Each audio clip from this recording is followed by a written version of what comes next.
going after certain types of offenses like crack cocaine, for example, and then later marijuana became fodder for really emasculating a whole segment of society, largely men of color, young men of color, disproportionately African American, disproportionately Latino men got caught up in this net.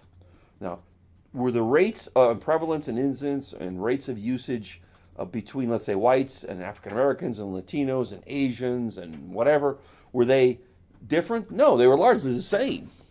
But the criminal prosecution focused on the inner city, in this case, Milwaukee, in the state of Wisconsin, obviously the largest inner city, focused on those populations. And as a result, they got caught up into this system.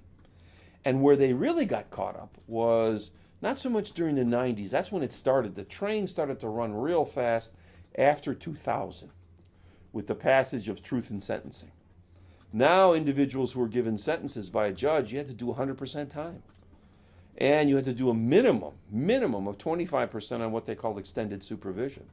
So if you got a 10-year sentence, let's say, you did the full 10 plus 2.5 years minimally on extended supervision, you could be on paper for life.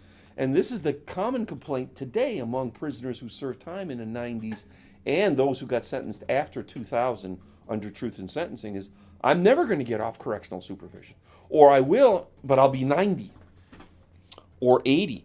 So what you've done, in effect, is disenfranchise a whole segment of people who lose things as a result of the incarceration. They lose the right to vote. They lose the right to hold an occupational license. If they need a license, they lose the right to run for office. You've disenfranchised what we call civil death, particularly through the voting statutes. You know, down south, it's estimated in like Alabama, for example, 50% of African Americans will never be able to vote. Well, that's the new Jim Crow. But in Wisconsin, it became such a hyper issue in terms of its impact on the inner city.